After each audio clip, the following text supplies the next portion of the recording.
Hello students. पिछले कुछ video में हम लोगों ने समुच्चय यानी कि सेट थ्योरी पर आधारित बहुत सारी चीजें पढ़ ली हैं। तो आज इस वीडियो में हम लोग कुछ क्वेश्चन सॉल्व करेंगे।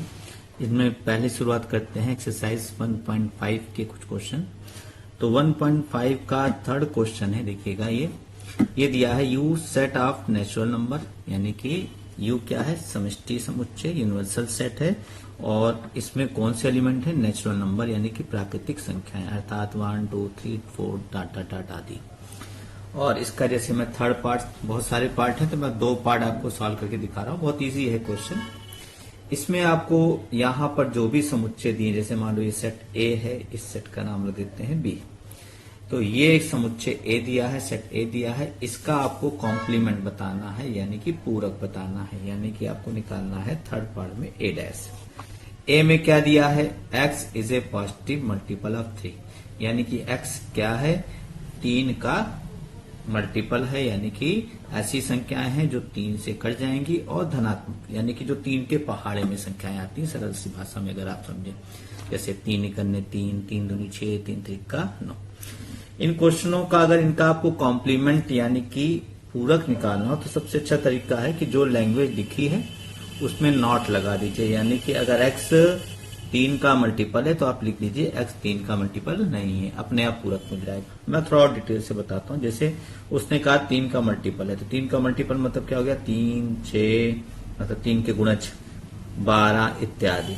अब आपको ये a है, सॉरी, अब अगर ए डैश निकालना है तो ये डैश का मतलब u माइनस ए, यानी कि u के ऐसे एलिमेंट, ऐसे अवयव जो a में ना हो। तो u के कौन से अवयव a में नहीं होंगे, जाहिर सी बात है 1 a में नहीं है, ठीक है, 2 नहीं है, और 3 है, 4 5 नहीं है, इसमें 6 है, छोड़ देंगे, यानी कि वो अवयव छोड़ देंगे, वो एलिमेंट छोड़ देंगे जो 3 के मल्टीपल होंगे, बाकी देख लेंगे। तो यहाँ पे x से भी लिख सकते हैं कि x such that x is not a positive multiple of 3, यानी कि x जो है 3 का धनात्मक गुणज नहीं है। ये हिंदी में आप लिख सकते हैं। ऐसे देखिए, जैसे यहां पर लिखा इस तरह का चिन्ह लगा तो ये तो और आसान होता है। इसमें केवल आपको इतना करना है, यहाँ ग्रेटर देन का चिन्ह लगा है तो लेस देन लगा दीजिए पूरक निकालते वक्त। यानी कि अगर बी डैश आपसे मैं पूछूं तो सीधा सीधा लिख दीजिए x एक प्राकृतिक संख्या है, नेचुरल नंबर, और एंड कैसी है, 2x+1 इज लेस देन 10। हो गया आंसर। यहाँ ग्रेटर देन है तो लेस देन लगा दीजिए, सबसे आसान तरीका होता है ये।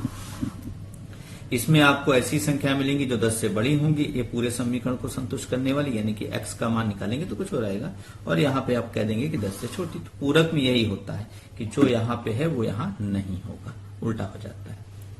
तो आप इस थर्ड क्वेश्चन के सभी पार्ट ऐसे ही लगा सकते हैं कि यहाँ पे अगर ग्रेटर देन का साइन लगा है तो लेस देन कर दीजिए, लेस देन है तो ग्रेटर देन कर दीजिए, और उसमें कोई डाउट हो तो आप मुझसे पूछ सकते हैं। अब देखिए नेक्स्ट क्वेश्चन है आपका, फोर्थ क्वेश्चन है। इसमें आपको u दिया गया है और a दिया है, और आपको दो पार्ट दिए, जिसमें एक पार्ट मैंने यहाँ नोट कर रखा है, समुच्चय b भी दिया है। ये डिमार्गन लॉ का सूत्र होता है, आपको पिछले वीडियो में बताया गया था डिमार्गन लॉ के बारे में। तो डिमार्गन लॉ का सूत्र होता है, इसी का आपको वेरिफिकेशन करना है, सिद्ध करना है कि दोनों बराबर आएंगे। तो आप आराम से इसको सॉल्व कर सकते हैं। इस क्वेश्चन को सॉल्व करते वक्त आप ध्यान रखेंगे कि आप इस क्वेश्चन के थ्रू कई सारे क्वेश्चन सीख सकते हैं। अगर एक क्वेश्चन आपको लगाना आ गया तो इससे मिलते जुलते बहुत सारे क्वेश्चन। तो पहली चीज, आप ए और बी का यूनियन निकालिए। यूनियन कैसे निकालते हैं, ए और बी के सारे अवयव ले लीजिए, सारे एलिमेंट, जैसे 2 3 4 5 6 8 7 छूट गया, चलिए बाद में ले लीजिए, क्रम से मतलब होता नहीं समुच्चय में। तो देखिए सारे अवयव लेने, 2 लिया, भले दोनों में है लेकिन लेना एक ही बार है, 3 भी ले लिया, 4 भी लिया है, 5 भी लिया है, 6 7 लिया है, 8 लिया, पूरा लिया है। ये ए यूनियन बी आ गया। अब ए यूनियन बी का आपको कॉम्प्लीमेंट यानी कि पूरक निकालना है, u minus A union B कर दीजिए, यानी कि जिस पर भी पूरक का चिन्ह लगे उसको u में से माइनस कर दीजिए। तो u के ऐसे अवयव जो इसमें ना हो, तो u के कौन से अवयव ऐसे हैं जो a यूनियन b में नहीं है, तो देखो आप 1 नहीं है, 2 2 है, 3 है, 4 है, 5 है, 6 है, 7, 8 ये सब नहीं लिख सकते, केवल क्या नहीं है 9। तो आंसर आ गया ए यूनियन बी का होल कॉम्प्लीमेंट बराबर आ गया 1,9। अब ऐसे आप निकालेंगे ए डैश, पहले निकालेंगे ए डैश का मतलब हो गया u माइनस ए, यानी कि u के ऐसे अवयव जो a में ना हो। देखो u के कौन से अवयव a में नहीं है, u है आपका 1 से लेकर 9 तक, तो 1 इसमें नहीं है, 2 है नहीं लिख सकते, 3 नहीं है, a में देखिएगा a डैश निकाल लेना। तो और कौन सा 3, 4 है, 5 नहीं है, 5 लिख लेंगे आप, 6 है नहीं लिखेंगे, 7 नहीं है लिख लेंगे, 8 है तो 9 नहीं है लिख लेंगे। ये हो गया देखिए ए डैश। ऐसे बी डैश निकाल लीजिए, u माइनस बी, u के ऐसे एलिमेंट जो b में ना हो, तो b में देख लीजिए 2, 3, 5, 7 है, यही अवयव छोड़ दीजिए, बाकी सब लिख लीजिए। तो क्या क्या आ जाएगा, 1 और 4, 6, 8, 9। अब इन दोनों का आप क्या लीजिए इंटरसेक्शन, ए डैश इंटरसेक्शन बी डैश, यानी कि दोनों के कॉमन एलिमेंट। कॉमन कौन है देखिएगा 1 और 9। तो आपका ये हो गया समीकरण 2।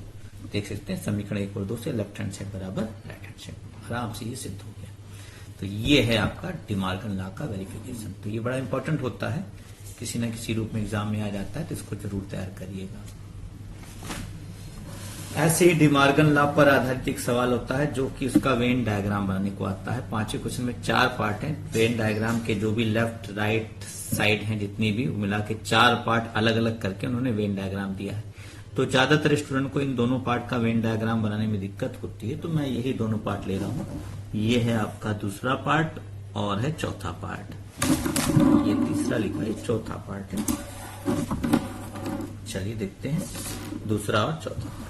तो कैसे बनेगा देखिए, आपको ए डैश इंटरसेक्शन बी डैश बनाना है। तो एक तरीका तो ये कि आप 2 वेन डायग्राम बनाइए, तब पहले वेन डायग्राम में आप ए डैश बनाइए, ये ए है, बना दोनों ही समुच्चय रहा हूं ए और बी, लेकिन ये यू है आपका, यहां पर छायांकित करूंगा केवल ए डैश को। ए डैश मतलब U minus A, u minus A को छायांकित करना है। तो ऐसे भाग को छायांकित करिए जो u में तो हो लेकिन a में ना हो, यानी कि a को छोड़कर बाकी सारा छायांकित कर दीजिए। a को छायांकित मत करिए, a को छोड़ देखिए, a को केवल छोड़ना है, आप b में जा सकते हैं। अब यहां पे इंटरसेक्शन का साइन लगाइए। अब आप एक वेन डायग्राम और बनाइए, इसमें भी 2 समुच्चय बनाइए। सिक्का ले लीजिएगा 1 रुपए का, तो उससे अच्छा सर्किल बनेगा आपका। ये ए है, ये बी है, ये यू है, आयत को यू से रिप्रेजेंट करते हैं। अब इसमें बी डैश बना दीजिए, यू माइनस बी, यानी कि उस भाग को छायांकित करिए जो बी में ना हो, बी को छोड़कर, ये छायांकित हो गया। अब आप देखिए कि ऐसा कौन सा पोर्शन है जो दोनों में है,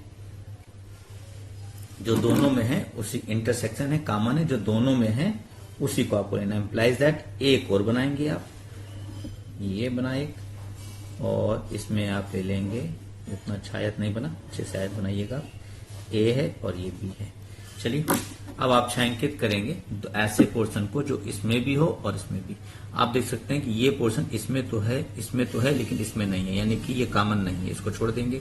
बी में देखिए ये इसमें नहीं है, इसमें है, ये भी छोड़ देंगे। कुल मिलाकर ये पूरा पोर्शन छूट जाएगा अंदर वाला। कॉमन वाला छायांकित कौन सा है, केवल ए और बी के बाहर, देख सकते हैं यहाँ भी ए और बी के बाद छायांकित है, यहाँ भी ए और बी के बाद छायांकित है, दोनों में उभयनिष्ठ है। तो आपका आंसर होगा ये वाला क्वेश्चन। ये पूरा इसको कलर कर दीजिएगा अच्छे से। तो ये आ गया ए डैश इंटरसेक्शन बी वाई। यहाँ पे अपना लैंग्वेज जरूर लिख दीजिएगा, क्षैतिज रेखाओं से घिरा भाग, क्षैतिज रेखाओं से घिरा भाग, region covered by horizontal line, यहाँ भी ऐसे अपना लिख दीजिएगा। तो इस तरह भी एक तरीका है बनाने का। ये थोड़ा लंबा हो जाता है लेकिन आपको सिस्टमेटिक समझ में आता है। आप चाहे तो एक ही वेन डायग्राम में इसको बना सकते थे। एक तरीका इसका ये भी हो सकता है कि आप एक ही वेन डायग्राम बनाइए, इसी में पहले ए डैश बना दीजिए, ये देखिए ऐसे, ये यू है, ध्यान रखिएगा, ये बी है। पहले आपने ए बनाया, ए डैश बनाया, सॉरी, ए डैश बनाएंगे तो ए में एंट्री नहीं करेंगे, ये हो गया ए डैश। और अब इसी में बी डैश भी बना दीजिए। तो ए डैश हमने क्षैतिज रेखाओं से बनाया है, हॉरिजॉन्टल लाइन से, और बी डैश आप बनाएंगे ऊर्ध्वाधर रेखाओं से यानी कि वर्टिकल लाइन से। क्यों वर्टिकल बनाएंगे? क्योंकि दोनों के बीच इंटरसेक्शन का साइन है। अगर यूनियन का साइन होता तो बी डैश भी क्षैतिज रेखाओं से बनाते। तो मैं कलर भी चेंज कर दे रहा हूं पेन का, जैसे आपको समझने में। ये बी डैश है, तो हमारा वो रीजन आंसर होगा जहां पर दोनों रेखाएं काट रही हैं। तो आप देखेंगे ए डैश इंटरसेक्शन बी डैश का मान आएगा जहां पर रेखाएं काट रही हैं, या इसको आप सरल भाषा में लिख सकते हैं छायांकित भाग, यानी कि where lines intersect each other. देख सकते हैं वो पोर्शन जो ए और बी के बाहर है, वहीं पर लाइनें एक दूसरे को इंटरसेक्ट कर रही हैं। तो चाहे ये 3 वेन डायग्राम बना के तब ऐसे बनाए, बहुत सारे टीचर ऐसे पसंद करते हैं और बहुत सारे ऐसे बनवा देते हैं।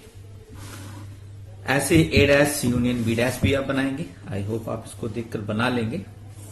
देखिए मैं एक सरल सा आपको बता देता हूं, ए डैश यूनियन बी डैश। तो एक ही वेन डायग्राम में बना रहा हूं मैं, ये यू है। पहले आपने ए डैश बनाया, तो ए डैश मतलब आपने क्षैतिज रेखाएं की दी, ए में प्रवेश नहीं करेंगे, ये हो गया ए डैश। अब आप बी डैश बनाएंगे तो आपको बी में प्रवेश नहीं करना है, तो बी में, लेकिन दोनों के बीच चूंकि यूनियन है तो एक ही जैसी रेखाएं बनेंगी यानी कि क्षैतिज ही, तो बी में प्रवेश नहीं करना। तो आप देखेंगे केवल ये सारा भाग तो वैसे फिर से कर्ल हो जाएगा, छायांकित हो जाएगा, और लेकिन यहां पर देखें आपका ये भाग भी क्या हो जाएगा, छायांकित। तो ये पूरा भाग होगा हमारा आंसर, यानी कि ये वाला पोर्शन छोड़कर ए डैश यूनियन बी डैश मिलेगा। तो ये मैंने आपको हिंट दे दी है, ऐसे आंसर आपका आएगा। चाहो तो आप ऐसे 3 तो बना के निकालो, चाहे डायरेक्टली 1 बना के निकालो। तो ये है तरीका लगाने का। नेक्स्ट क्वेश्चन है आपका 6 क्वेश्चन है आपका।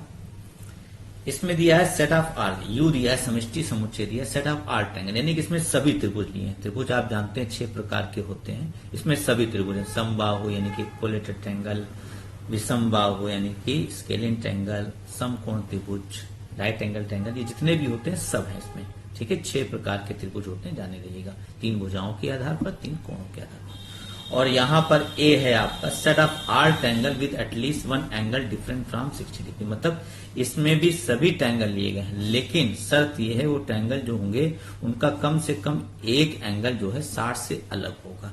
मतलब कम से कम एक एंगल 60 के बराबर नहीं होगा। हो सकता है 2 एंगल 60 के बराबर ना हो, लेकिन एक एंगल, यानी कि कहने का मतलब तीनों कोण 60 नहीं होंगे। यानी कि कुल मिलाकर वो मना कर रहा है कि इसमें समबाहु त्रिभुज नहीं होगा। यानी कि आप इसको कह सकते हैं समबाहु त्रिभुज छोड़कर, क्योंकि समबाहु त्रिभुज ही ऐसा त्रिभुज होता है, इक्विलेटरल ट्रायंगल ही ऐसा ट्रायंगल होता है जिसके सारे एंगल 60 होते हैं। तो ये कह रहा है नहीं, एक एंगल कम से कम 60 नहीं होना चाहिए। ए डैश निकालेंगे तो यू माइनस ए।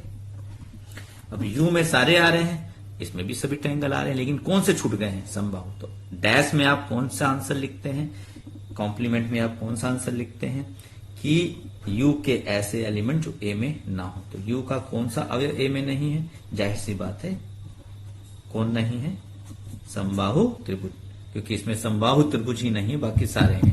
तो आपका आंसर होगा A dash equal to equilateral triangle. तो आई होप आपको ये एक्सरसाइज समझ में आ गई होगी। तो आप लोग सभी लोग 1.5 एक्सरसाइज लगाने का प्रयास करें। कोई दिक्कत हो आप मुझसे क्वेश्चन पूछ सकते हैं मेरे कमेंट बॉक्स में जाकर। Okay, thank you.